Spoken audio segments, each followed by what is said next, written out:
Hello students, केम छो बधा? मजामां? शुं चाले छे? तबियत पाणी लेरमां? दररोज लेक्चर आवे ने जमावट करीए छीए नहीं? रेडी? चालो आपणे आज आगळ वधीए। तो जो बेटा लास्ट लेक्चर में तमने आ होमवर्क आपेलुं हतुं। शुं छे होमवर्क जोवो जोईए के 0 થી 40 मिनिटना समयगाळा माटे तमारे सरेराश वेग अने सरेराश झड़प मेळववानी हती। याद करो। आवुं याद छे के नथी? भूली गया? नथी भूल्या? चालो तो घणा स्टूडंट्सना मने रिप्लाय आवी गया छे अने एमां एक बे स्टूडंट्सनी मिस्टेक पण पड़ेली छे, एनी मैं जाण करेली छे। कांई वांधो नहीं, चालो हवे ध्यान देजो। 0 થી 40 मिनिटना समयगाळा माटे तमारे सरेराश झड़प अने सरेराश वेग मेळववानी हती।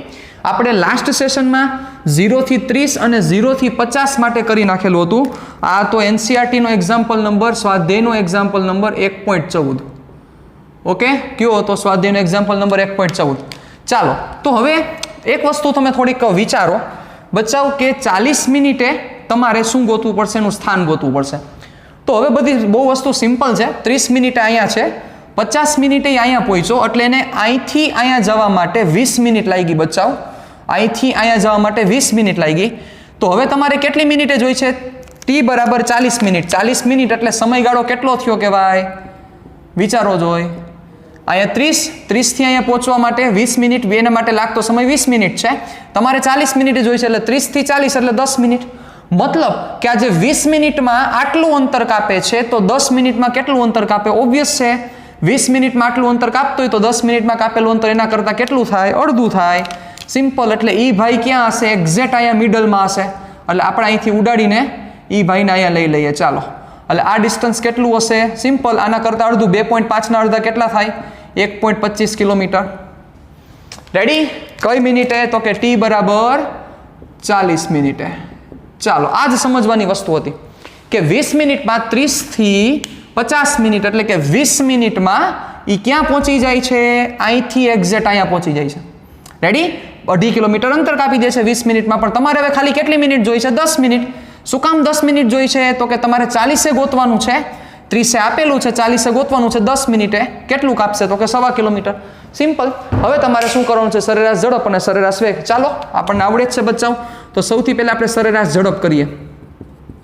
શું છે પહેલા ફોર્મ્યુલા? સરેરાશ ઝડપનું ફોર્મ્યુલા છે પથ લંબાઈના છેદમાં સ્થાનાંતર। એવું નથી। શું છે ફોર્મ્યુલા? પથ લંબાઈના છેદમાં સમયગાળો। ચાલો, તો પથ લંબાઈના છેદમાં સમયગાળો। પથ લંબાઈ શું થશે બેટા સરેરાશ ઝડપમાં? વિચારો, સ્ટાર્ટિંગ અહીંથી કર્યું હતું, અહીંયા પહોંચ્યો ને પછી અહીંયા પહોંચ્યો તો 2.5 કિલોમીટર અને બીજા 1.25 કિલોમીટર એટલે કેટલા થશે? 2.5 પ્લસ 1.25 ના છેદમાં સમયગાળો કેટલો થશે બેટા? યસ, 0 થી 40 એટલે 40 મિનિટનો સમયગાળો છે।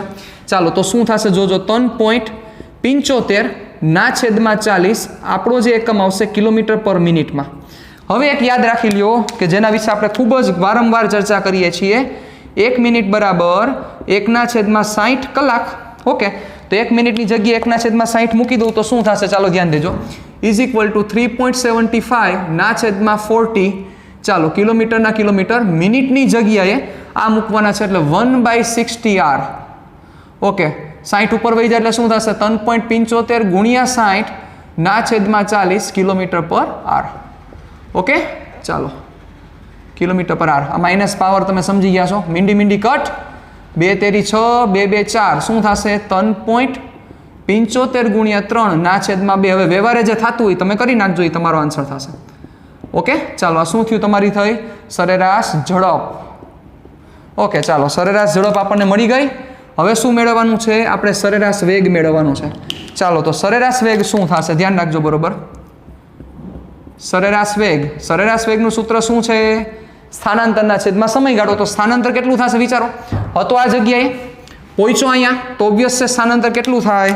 શું કીધું હતું સ્થાનાંતરની વ્યાખ્યા? યાદ કરો, પ્રારંભિક સ્થાન અને અંતિમ સ્થાન વચ્ચેનું લઘુત્તમ અંતર। યસ, આ થશે તમારું કેટલું? સ્થાનાંતરની કેટલું થાય બેટા? 1.25 જ થાય। શું કામ?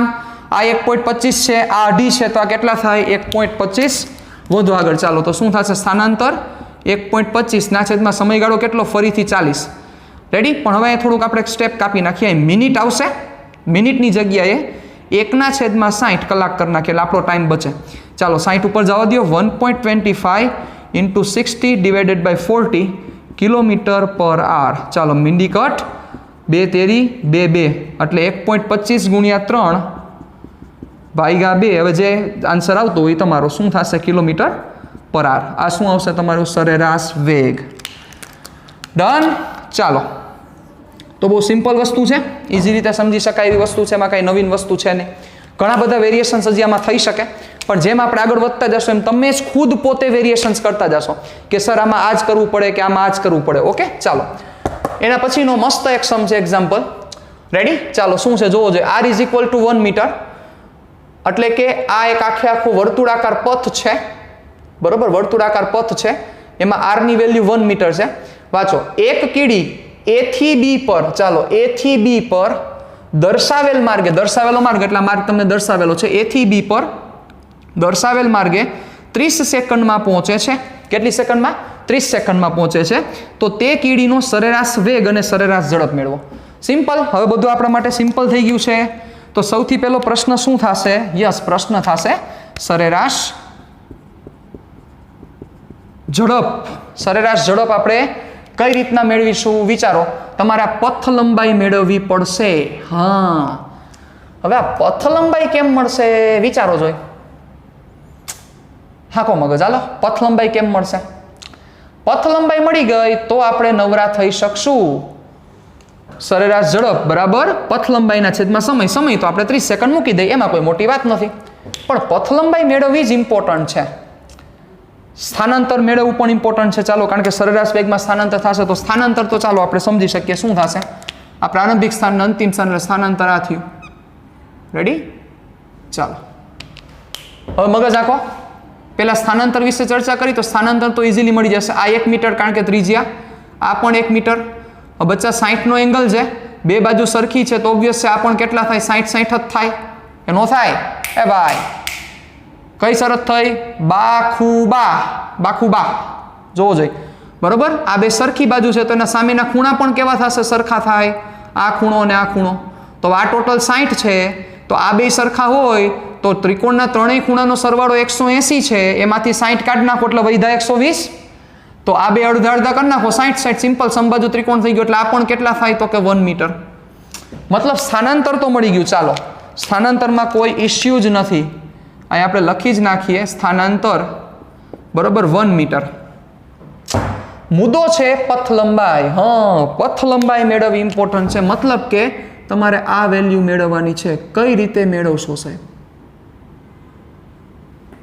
એની આઈડિયા સરજી.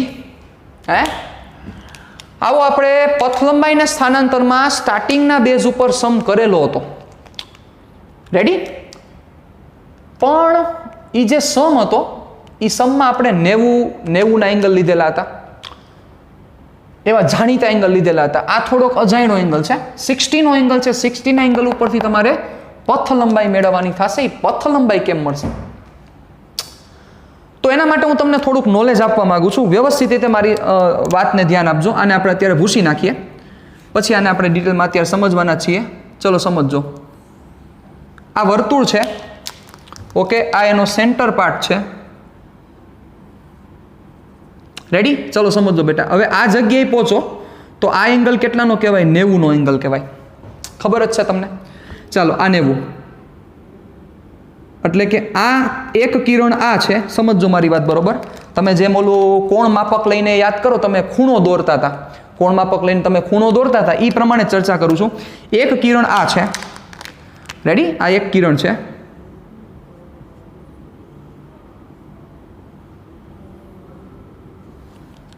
બરોબર? અહીંયા કોણ માપક મૂકો છો, 90 એંગલ હોય તો તમે સીધી ઉપલી આ લાઈન દોરો છો. હવે 120 એંગલ હોય તો કેમ થાય બેટા? આ બાજુ જાય. વિચારો, જાય. 130 હોય તો આમ જશે. એમ કરતાં કરતાં એક્ઝેક્ટ આની ઓપોઝિટ તમે દોરો બેટા તો કેટલાનો એંગલ થાય? યસ, સમજદાર કોઈ સારા કાફી છે. આની સાથે પાછો 90 એટલે ટોટલ કેટલાનો એંગલ થયો? આ આખો એંગલ કયો એંગલ? જોજો મારી વાત, બરોબર?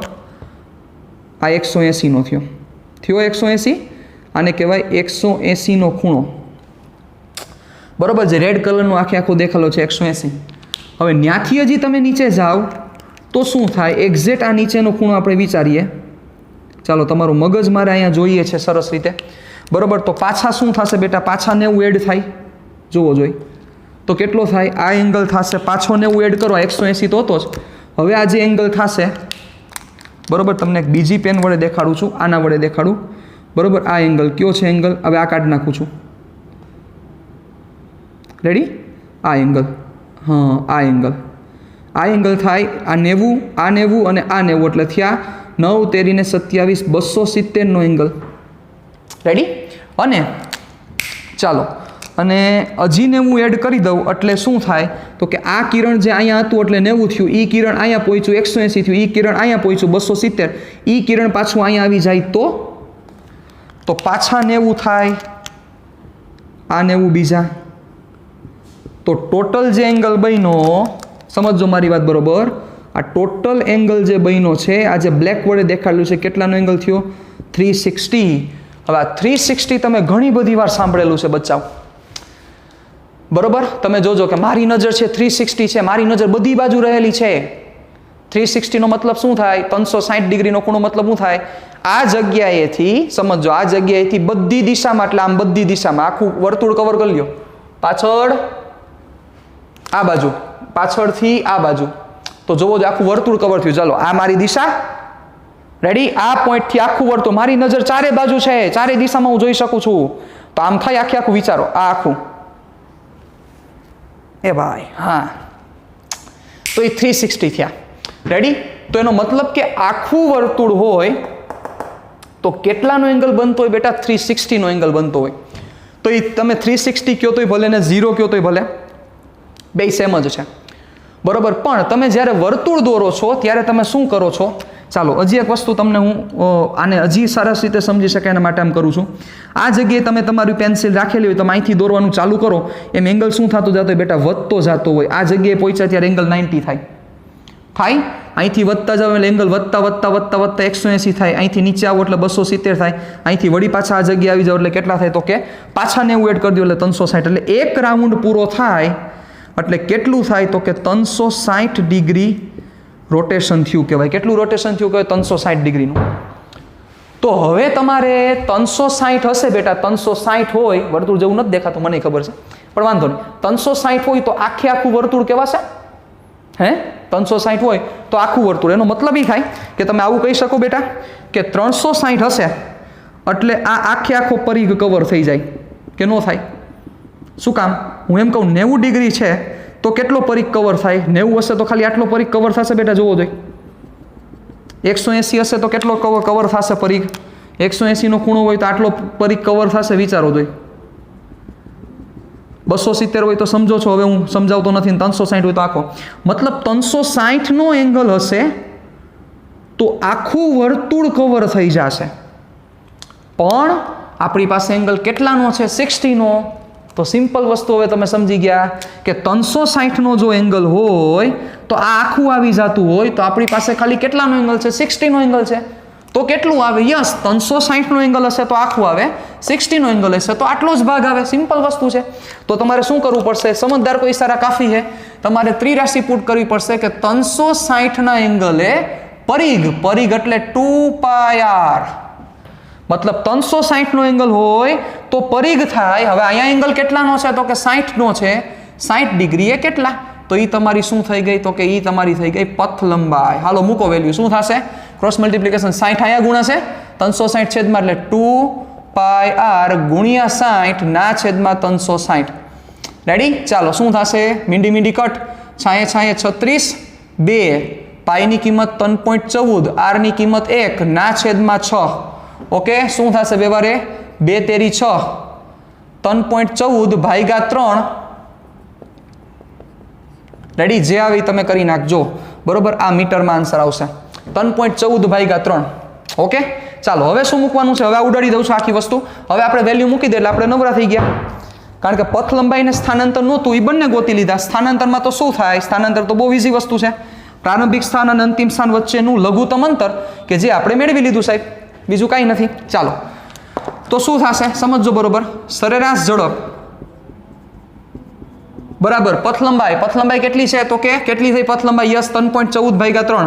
એ જ મૂકી દઈએ, બીજું કાંઈ નથી કરવું. ભાગ્યા 3 અને શું છે સમયગાળો, ચાલો સમયગાળો કેટલો છે? યસ 30 સેકન્ડ, એટલે મારે 30 સેકન્ડ મૂકવા પડશે. જે થતું હોય તમે આન્સર લઈ આવો. આન્સર કેમાં આવશે? આ ઉપર મીટર છે, નીચે સેકન્ડ છે, એટલે આન્સર આવશે મીટર પર સેકન્ડમાં. ચાલો એવી જ રીતે સરેરાશ વેગ શું થશે? સરેરાશ વેગમાં સ્થાનાંતર કેટલું છે? 1 મીટર ના છેદમાં સેકન્ડ કેટલી? તો કે 30 સેકન્ડ, એટલે 1/30 મીટર પર સેકન્ડ. નવરા? હાલો તમારું કામ પૂરું. ક્લિયર? પછી આનું સાદું રૂપ દેવામાં કોઈ મોટી વસ્તુ નથી, વેલ્યુ લેવામાં કોઈ મોટી વસ્તુ નથી, પણ સમજણ હંમેશા મહત્વની હોય છે. એ સમજણ થાય તો જ વસ્તુ ક્લિયર થાય, બાકી ક્લિયર થશે નહીં. Done? Ready? Okay, got it? ચાલો હવે આગળ વધીએ આપણે થોડાક. આજના સેશનમાં આપણે જે ડિસ્કશન કરવા જઈ રહ્યા છીએ એ ડિસ્કશન વિશે થોડીક હું નાનકડી વાત કરી દઉં તો આપણે આજે રેખાનો ઢાળ સમજવા જઈ રહ્યા છીએ. શું સમજવા જઈ રહ્યા છીએ? રેખાનો ઢાળ. એટલે એવું કહી શકાય કે હવે ગ્રાફની શરૂઆત થશે. ગ્રાફ એટલે આલેખ. ફિઝિક્સમાં આલેખનું મહત્વ બહુ છે. તમે આ બધી બુકમાં સાથે સાથે નોટ કરતા જજો સાહેબ. ચાલો, ફિઝિક્સમાં આલેખનું મહત્વ બહુ છે. ફિઝિક્સમાં નહીં, જો કે રૂટીન લાઈફમાં પણ આલેખનું મહત્વ બહુ છે.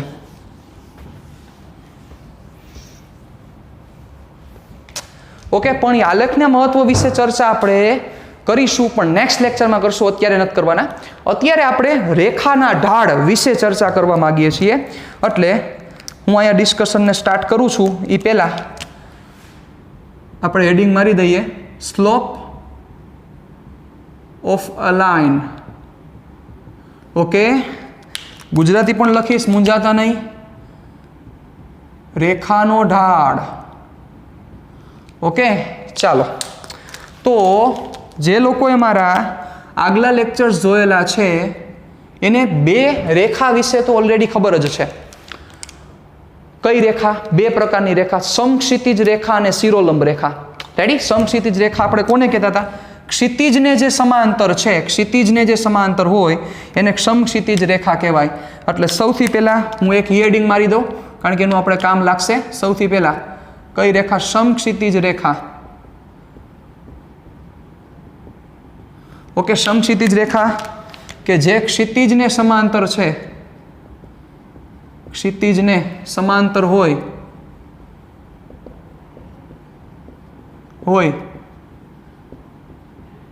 તેવી રેખાને કેવી રેખા કહે છે? સમક્ષિતિજ રેખા કહે છે. એટલે શું થયું બેટા? સમજી શકો છો? આ થઈ તમારી સમક્ષિતિજ રેખા. ડન? ચાલો, સરસ. હવે બીજી રેખા જેનું નામ છે શિરોલંબ રેખા. ચાલો, સમક્ષિતિજ રેખાને ઇંગ્લિશમાં શું કહેવાશે? ક્યાં લખી દઉં? અહીંયા લખી દઉં. ચાલો જોજો, ઇંગ્લિશ વર્ડ પણ આપણે સાથે યાદ રાખવાના છે. Horizontal line. લાઇન એટલે રેખા, હોરિઝોન્ટલ એટલે સમક્ષિતિજ. ખૂબ જ આનો બહોળો ઉપયોગ કરવાનો છે. એટલે હોરિઝોન્ટલ ને વર્ટિકલ એ બધા વર્ડ્સ આપણે ખાસ મહત્વના છે. સમક્ષિતિજ રેખા. ચાલો, પછી બીજા પ્રકારની જે રેખા છે એનું નામ છે શિરોલંબ રેખા. ઓકે, ચાલો. તો આની વ્યાખ્યા જો શોર્ટ એન્ડ સ્વીટમાં લખવી હોય તો શું થશે? જે પૃથ્વીની સપાટીને લંબ હોય એવી રેખાને, જે રેખા પૃથ્વીની સપાટીને લંબ હોય, જે રેખા પૃથ્વીની સપાટીને લંબ હોય તેવી રેખાને, રેડી? પૃથ્વીની સપાટીને લંબ. આનું થોડુંક તમને એક નાનકડું ઓબ્ઝર્વેશન આપું. ચાલો, સપોઝ તમે એક નીચે એક જગ્યાએ ઊભા છો. ચાલો, પૃથ્વી ઉપર ઊભા છો, પૃથ્વીની સપાટી ઉપર. આ પૃથ્વીની સપાટી સમજી લો, અહીંયા તમે ઊભા છો. તો પૃથ્વીની સપાટીને લંબ રેખા કઈ થાય બેટા? એટલે પૃથ્વીની સપાટી કઈ થાય? આ પૃથ્વીની સપાટી. આને લંબ કઈ થાય? વિચારો. આને લંબ, યસ. તો આ જે રેખા છે આ રેખાને શું કહેવાય? શિરોલંબ રેખા. હવે શિરોલંબ રેખા છે કે એ કેમ ખબર પડે? તો શિરોલંબ રેખામાં અહીંયા વ્યક્તિ ઊભો છે, એક્ઝેક્ટ ઉપર જોવે એટલે એને આકાશ દેખાય. એક્ઝેક્ટ ઉપર જોવો એટલે આકાશ દેખાય. તમને એમ થાય કે સાહેબ ઉપર તો મને માળ દેખાય. એમ નહીં, એલાવ. ગ્રાઉન્ડમાં જઈને જોવાનું. એક્ઝેક્ટ ઉપર જોવો એટલે તમને શું દેખાશે? આકાશ. અને એક્ઝેક્ટ નીચે જોવો એટલે તમને સપાટી દેખાય. ઓકે, તો એ જે રેખા થાય એટલે આકાશ અને સપાટી વચ્ચેવાળી જે રેખા છે એ રેખાને શિરોલંબ રેખા કહેવાય. કઈ રેખા કહેવાય? શિરોલંબ રેખા. ઓકે, ચાલો. તો આ શિરોલંબ રેખાની આપણે વાત કરી કે જે રેખા એક્ઝેક્ટ આમ સ્ટ્રેટ ડ્રો કરવામાં આવે છે, તમને સ્ટ્રેટ ન દેખાતી હોય તોય તમે થોડીક સમજી લેજો. ચાલો, કોઈ પ્રશ્ન નથી. આને શિરોલંબ રેખા કહેવાય. ઇંગ્લિશમાં આને કહેવાય વર્ટિકલ લાઇન. કઈ લાઈન કહેવાશે? વર્ટિકલ લાઈન, એટલે કે શિરોલંબ રેખા. ઓકે, ચાલો હવે આપણે આ બે રેખા વિશે તો ચર્ચા કરવાના જ છીએ, પણ હવે જે આપણે ડિસ્કશન કરવાની છે સ્લોપ ઓફ અ લાઇન, તો એના વિશે આપણે થોડીક ડિસ્કશન કરીએ. તો એના માટે આપણે પહેલા ધોરણ 10 ને યાદ કરવું પડશે. ધોરણ 10 નો બહુ મહત્વનો ફાળો છે. આજના સેશનમાં આપણે ખાલી ઢાળ વિશે જ ચર્ચા કરવાના છીએ, બીજી કાંઈ માથાકૂટમાં પડવાના નથી. એના સિમ્પલ એક ફોર્મ્યુલા ઉપર આપણે ડિસ્કશન કરવી છે. ચાલો, ધોરણ 10 ને યાદ કરો. મેં એટલે કીધું ધોરણ 10માં તમે ગ્રાફ ડ્રો કરતા હતા, યાદ કરો કે નહોતા કરતા? ચાલો, હવે ગ્રાફ કેવી રીતે ડ્રો કરવા એ બધી વસ્તુ તમને શીખવાડીશ. શું કામ તમે એવી રીતે ડ્રો કરતા હતા એ પણ એનું પણ કારણ આપીશ. બધી વસ્તુની પાછળ કારણો રહેલા છે કે જે કારણોની આપણે ડિટેલમાં ડિસ્કશન કરીશું. આ ઉગમ બિંદુ લઈએ છીએ. કઈ અક્ષ લેતા હતા? અને એક્સ અક્ષ. આને કઈ અક્ષ લેતા હતા તમે? આને લેતા હતા વાય અક્ષ. ઓકે, એક્સ અક્ષ અને વાય અક્ષ. મુદ્દાની વાત એ છે કે આને એક્સ લ્યો કે આને વાય લ્યો, ફિઝિક્સને કાંઈ ફેર પડતો નથી. આ ઊંધા નામ કરી નાખો તો ફિઝિક્સને કાંઈ ફેર પડતો નથી. અક્ષ જેવું કાંઈ હોતું નથી. એ વિશે આપણે ઓલરેડી ચર્ચા કરી ગયા છીએ જૂના લેક્ચર્સમાં. ચાલો, તો હવે આમાં એક રેખા રહેલી છે. ચાલો, સપોઝ એ રેખા કાંઈક આવી છે. ઓકે, આ રેખા છે. તમને ખબર છે કે રેખા છે એ બંને બાજુ શું થતી હશે? વિસ્તરતી હશે. પણ આપણે ખાલી આનો આટલો ભાગ દેખાડીએ છીએ, અને તમને કદાચ એવું મન થાય તો તમે આ રીતના એરો પણ દેખાડી શકો છો. ચાલો, આ રેખા રેડી. હવે આ રેખાના બે બિંદુ વિશે આપણે ચર્ચા કરવી છે. આ રેખાનો ઢાળ વિશે આપણે ચર્ચા કરવી છે. ઢાળનો મતલબ શું થાય? તો ઢાળ છે એ આપણી રૂટીન લાઈફમાં વણાઈ ગયેલો શબ્દ છે. આપણે પહેલી વાર આ શબ્દ નથી સાંભળતા. રૂટીન લાઈફમાં વણાઈ ગયેલો શબ્દ છે. ઘણી બધી જગ્યાએ આપણે ઢાળ શબ્દનો ઉપયોગ કરેલો છે. બરોબર, જ્યારે આપણે પર્વત ઉપર ચડતા હોય તમે એમ કહો આનો તો સ્લોપ કેટલો વધારે છે. સ્લોપ એટલે ઢાળ. બરોબર, અથવા તમે એમ કહેશો કે સર આમાં તો ચડવામાં પ્રશ્ન થાય છે. એક પ્રશ્ન પૂછું તમને, તમે ચોટીલા ગયા? ચોટીલા મોટા ભાગે ગયા જશે. અને પાવાગઢ ગયા તમે? પાવાગઢ. બેયમાં ફેર શું છે? એમ ન કહેતા છે પગથિયાના ફેર છે. એ તો મને ખબર છે પગથિયાના ફેર છે. પણ ચોટીલા તમે ચડો ને તો તમે ઇઝી રીતે ચડી શકો, તમને પ્રશ્ન ન થાય, તમારા પગ ન દુખે. પણ પાવાગઢ ચડવામાં છે ને પ્રશ્ન થાય, કારણ કે પાવાગઢમાં સમજો બચ્ચાઓ, પાવાગઢમાં ને ચોટીલામાં ફેર શું છે જોજો. આ સમક્ષિતિજ સપાટી છે. હવે ચોટીલા છે તો ચોટીલાનો જે સ્લોપ છે, સ્લોપ એટલે ઢાળ છે, એ આમ છે. બરોબર, આટલો છે. પણ પાવાગઢ હોય તો પાવાગઢનો જે સ્લોપ છે બેટા, એ સ્લોપ આમ છે, થોડોક વધારે છે. એટલે જ્યારે તમે ચડો ત્યારે પ્રશ્ન થાય અને જ્યારે તમે ઉતરો ત્યારે પ્રશ્ન થાય. કારણ કે જ્યારે તમે ચડતા હોય ને આટલા સ્લોપમાં ચડતા હોય ત્યારે તમને શું થાય? કોઈક પાછળથી આમ ખેંચે છે. શું કામ ખેંચે છે એ બધી ચર્ચા પછી કરશો, અત્યારે એમાં નથી પડવું આપણે. અને જ્યારે ઉતરતા હોય ત્યારે તમને એમ ફીલ થાય કે હમણાં હું પડી જઈશ તો એકાદું પગથિયું મુકાઈ જાય તો સીધા વયા જાઓ. એટલે પાવાગઢમાં ચડવામાં પ્રોબ્લેમ થાય ને ઉતરવામાં પણ પ્રોબ્લેમ થાય છે. ચોટીલામાં એવું નથી થતું કારણ કે સ્લોપ ઓછો છે. ચાલો, સપોઝ આ બે જગ્યાએ તમે ન ગયા હોય તો તમે ઘણીવાર તમારા નજીકના કોઈ રિલેટિવ હોય એની ઘરે તમે જોયેલું હશે કે એના જે પગથિયા હોય ને, પગથિયા મોટા મોટા પગથિયા હોય, અને એ ચડવામાં તમને બહુ પ્રોબ્લેમ થાય કારણ કે એનો સ્લોપ વધારે હશે. જોજો. અને એની જ જગ્યાએ તમે બેચાવો જ્યારે હોસ્પિટલમાં જાઓ, હોસ્પિટલના પગથિયા ચડજો, તમે હોસ્પિટલના પગથિયા ઇઝી રીતે ચડી શકશો. કારણ કે હોસ્પિટલમાં બધા કયા વ્યક્તિઓ આવતા હોય કે જે દર્દીઓ છે આવવાના હોય. બરોબર, એટલે એના માટે શું થાય તો કે 5મા માળ સુધી ચડવું હોય તો પ્રશ્ન વધારે થાય. એટલે શું કરે તો કે એમાં હોસ્પિટલમાં જે પગથિયા હોય એનો સ્લોપ ઓછો રાખેલો હોય. અને જે ઓલા તમને કીધા કે તમારા રિલેટિવની ઘરે પગથિયા તમને ઊંચા જોવા મળે છે, એનો સ્લોપ ઊંચો હોય, વધારે સ્લોપ હોય. એટલે એ ઊંચો હોય ને એટલે પગથિયા મોટા કરેલા હોય કારણ કે એવી અરેન્જમેન્ટ કરવી પડે, એટલે ચડવામાં તમને પ્રોબ્લેમ થાય. પણ હોસ્પિટલના પગથિયા આમ સ્લોપ નીચો હોય સાહેબ. તો હવે આ સ્લોપ કઈ બલાનું નામ છે? યસ, આપણે પ્રશ્ન એ છે. જ્યારે તમે કોઈ પુલ ચડતા હોય ત્યારે તમને આમ સ્લોપ દેખાય છે, બરોબર? એ સ્લોપ ઓછો હોય છે તો તમે પુલ ઉપર ઇઝી રીતે ચડી જાવ છો.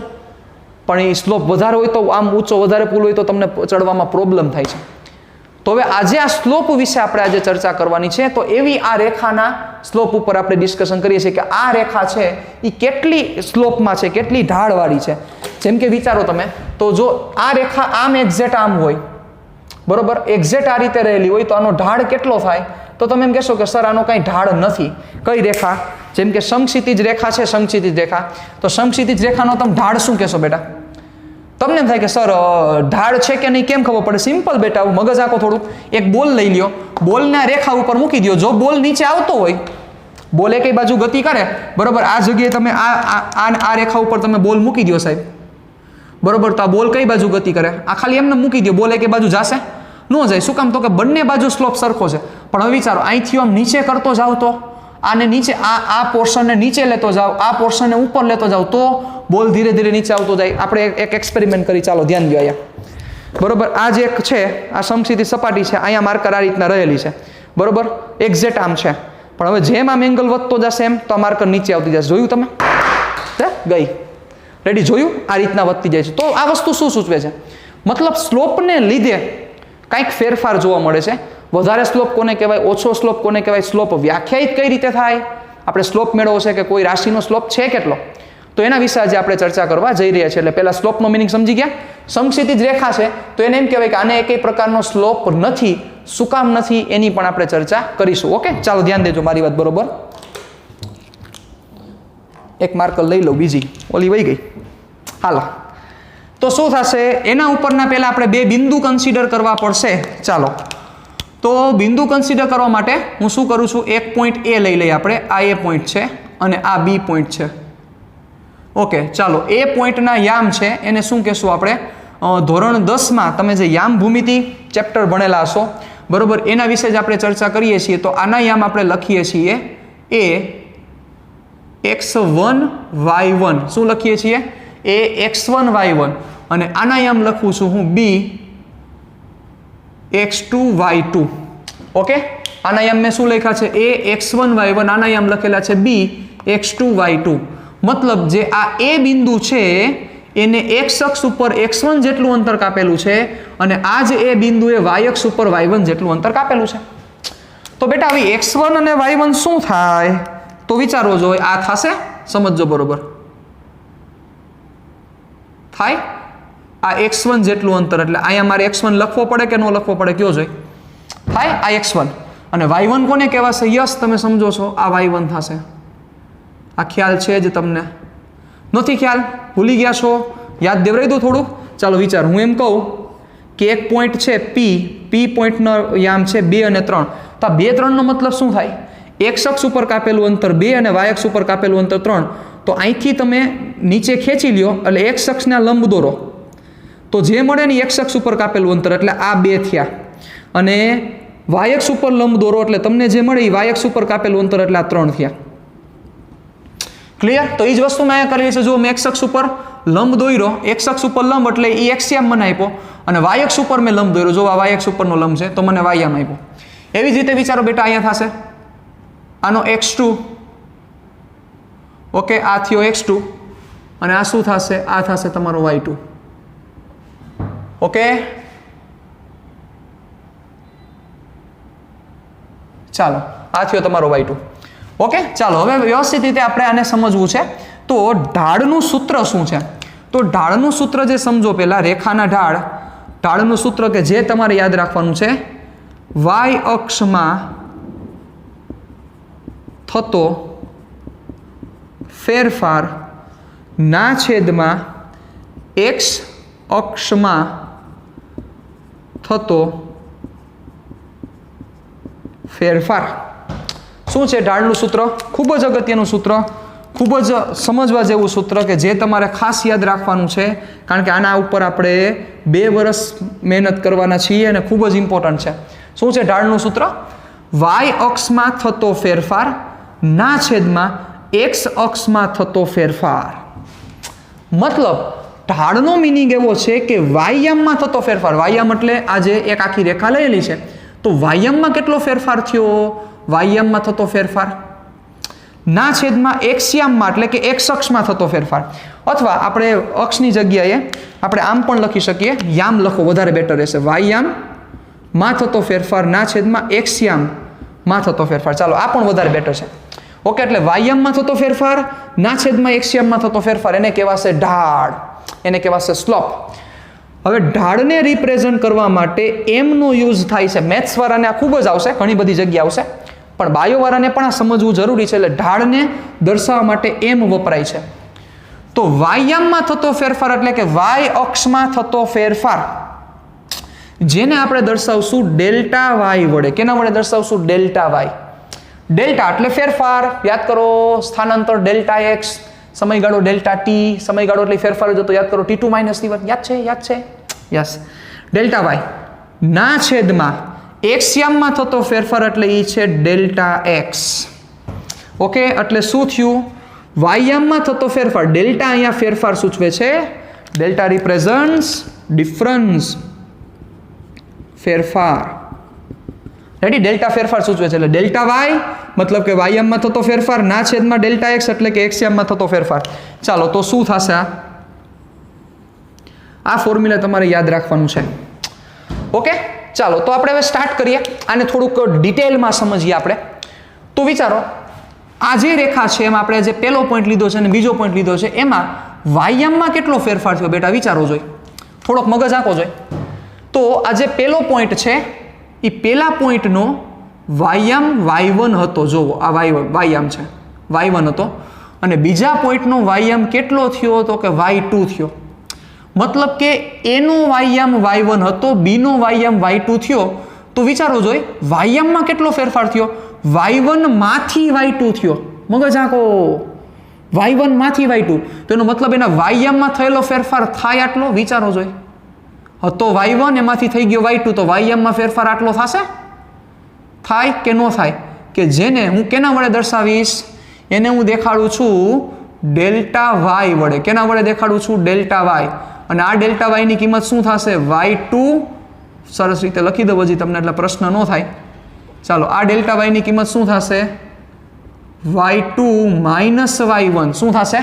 y2 minus y1. એટલે વિચારો, આ એ બિંદુ છે ને આ બી બિંદુ છે ને વાયામમાં કેટલો ફેરફાર? તો જોવો જોઈએ, એ બિંદુનો વાયામ અહીંયા હતો, બી બિંદુનો વાયામ અહીંયા પહોંચ્યો, તો વાયામમાં થતો ફેરફાર થાય આટલો. વિચારો, એટલે આ ફેરફાર કેટલો કહેવાય? તો કે યસ, એ કહેવાશે y2 માઇનસ y1. ચલો, આ જ વસ્તુને હજી હું બીજી રીતે તમને રિપ્રેઝન્ટ કરું એટલે વધારે ક્લિયર થશે. ચાલો, આની સાથે સાથે આપણે એક નાનકડો સમ પણ સાથે સાથે લેતા જઈએ.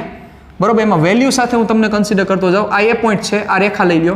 આ બી પોઈન્ટ છે. ચાલો, મને વિચારીને જવાબ દેજો. આ જે એ પોઈન્ટ છે એ 2, 3 છે અને બી પોઈન્ટ છે એ 7, 6 છે. તો એનો મતલબ શું થશે? કે આ એક્સયામ એટલે 2, વાયામ એટલે 3.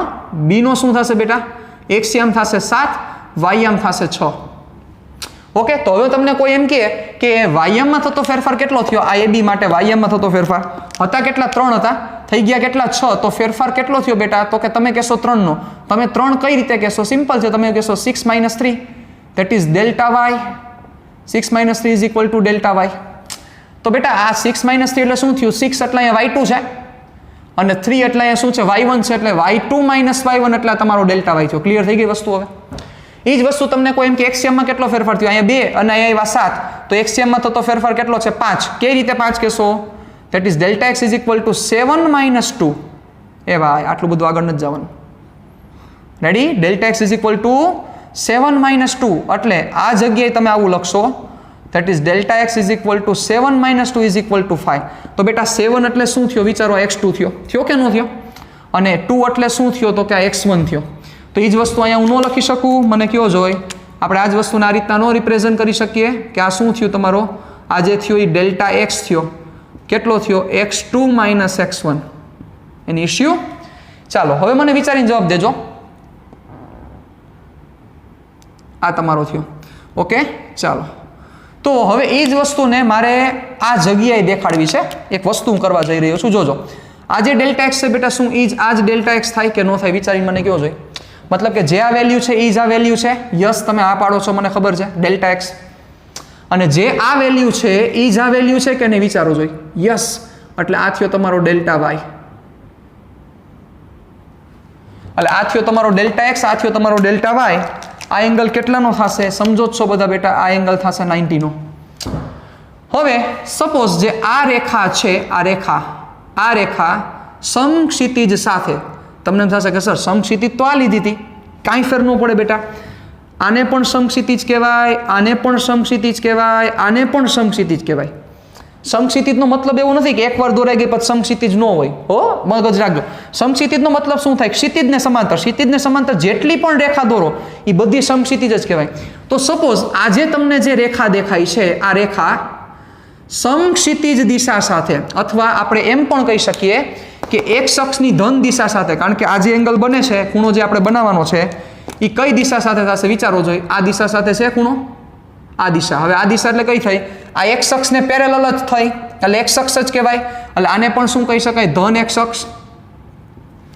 રેડી? તમને એમ થશે કે સર હવે એ તો એક્સ અક્ષ અહીંયા લખ્યું છે તો તમે અહીંયા કેમ લખી શક્યા? ચાલો ભૂસી નાખો ઘડીક વાર, હમણાં તમને પ્રૂવ કરી દઉં. ચાલો ધ્યાન રાખજો.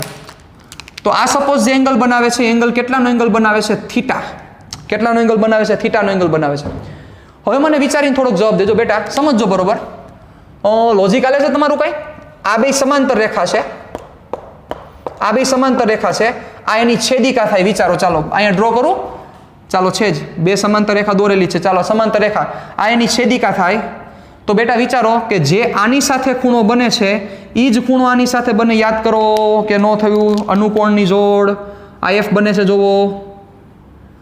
તો આ જે ખૂણો બને છે એ જ આની હારે ખૂણો બને છે. તો મગજ આંખો, હું એમ કહું કે આની સાથે ખૂણો બને છે, કે પછી હું એમ કહું, આને અત્યારે ખેંચી લઉં તમને સમજવા માટે, કે આની સાથે ખૂણો બને છે. બે વસ્તુ એક જ થઈ. હવે આ જે ખૂણો બન્યો એ કોની સાથે બન્યો? યસ, એક્સ અક્ષની કઈ દિશા છે?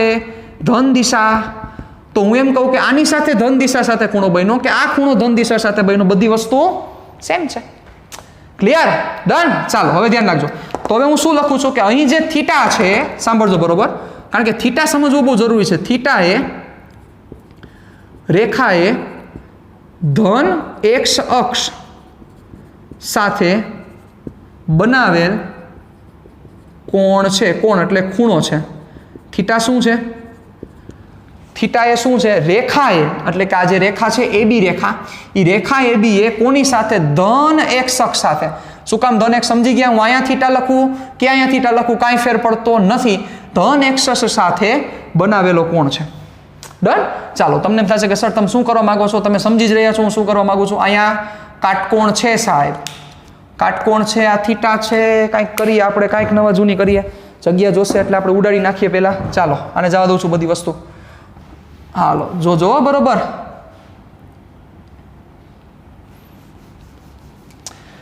ચાલો તો હવે જોજો, અહીંયા ધ્યાન રાખજો બરોબર. ધેરફોર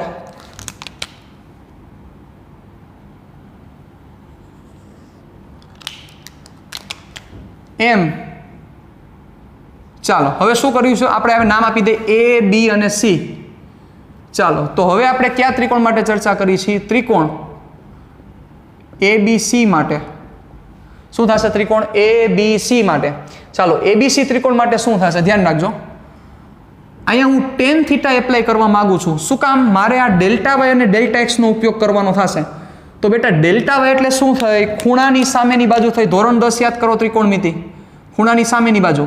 અને ડેલ્ટા એક્સ એટલે શું થાય? ખૂણાની પાસેની બાજુ. આ સામેની બાજુ અને આ પાસેની બાજુ થાય. તો વિચારો, સાબા અને પાબા કયા સૂત્રમાં આવે? સાબાના છેદમાં પાબા ક્યાં આવે? યસ, tan થીટામાં આવે. તો હું અહીં એપ્લાય કરું છું tan થીટા બરાબર સાબા. ત્રિકોણ ABC માટે tan થીટા સાબા. સાબા એટલે BC ના છેદમાં પાબા. પાબા એટલે શું થશે? AC, કારણ કે આ એ છે. ચાલો તો શું મૂકશો તમે વધુ આગળ? BC ની વેલ્યુ કેટલી છે? BC ની વેલ્યુ છે ડેલ્ટા વાય. ના છેદમાં AC ની વેલ્યુ કેટલી છે? Delta X. તો બેટા વિચારો તો delta Y by delta X ની જગ્યા, એનો મિનિંગ તો એમ છે. મતલબ delta Y by delta X ની જગ્યાએ શું લખી શકાય? એમ.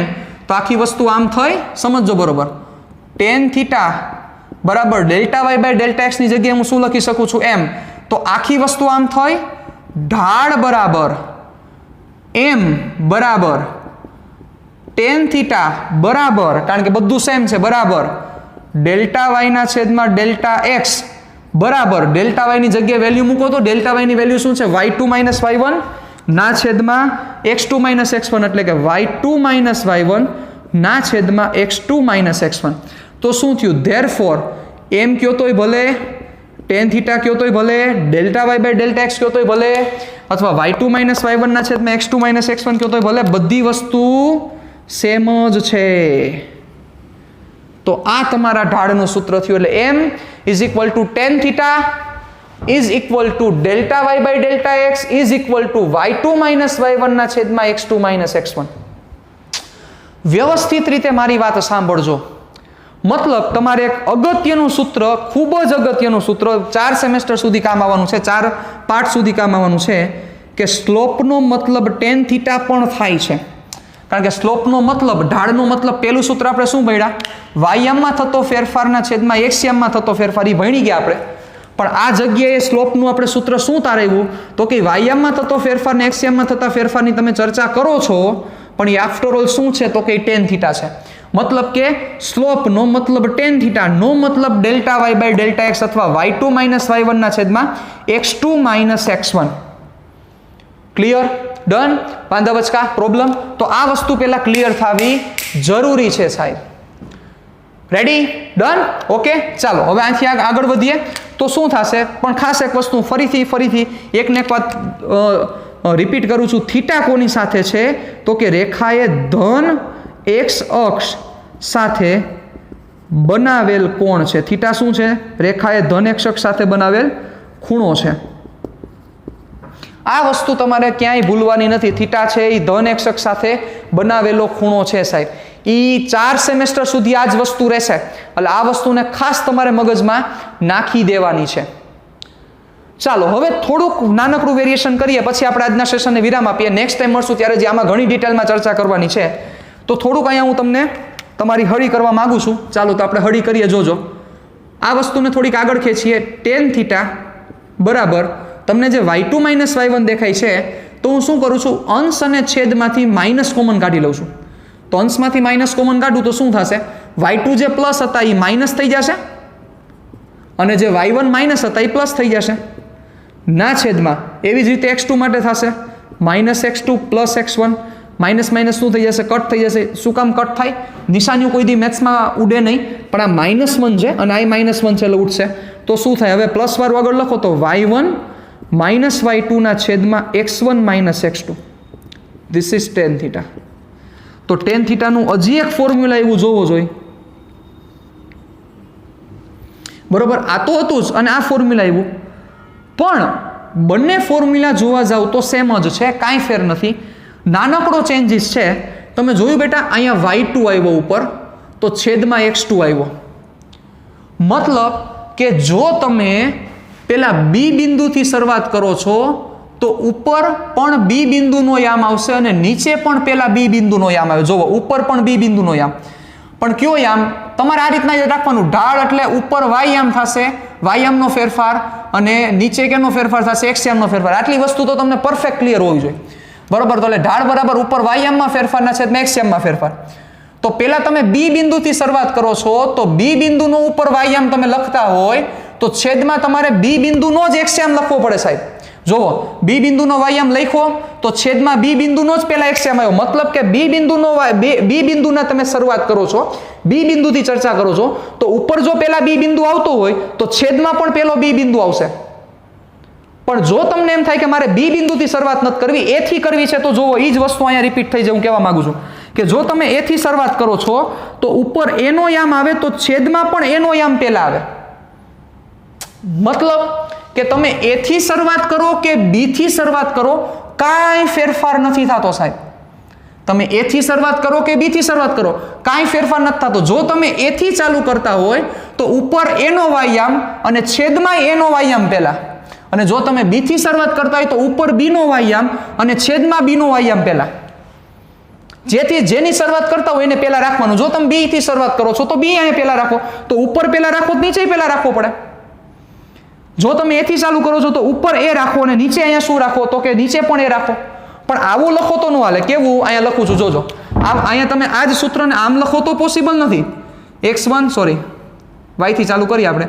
આમ લખો તો ન હાલે. y2 માઇનસ y1 ના છેદમાં x1 માઇનસ x2. તો મરી ગયા, તો ખોટું સૂત્ર થઈ જાય, ન હાલે. શું કામ? શરૂઆત તમે બી થી કરી, તો અંશમાં જો બી હોય તો છેદમાં બી જ રાખવો પડે પહેલા, કારણ કે સૂત્ર એ પ્રમાણે છે. તો મતલબ શું થયું? અહીંયા તો તમે એને લઈ લીધો પહેલા, નો ચાલે. તો અહીંયા તમારે 2 કરવો પડે અને અહીંયા 1 કરવો પડે. રેડી? ટૂંકમાં આ વસ્તુ તમારે ખાસ મગજમાં રાખવાની છે.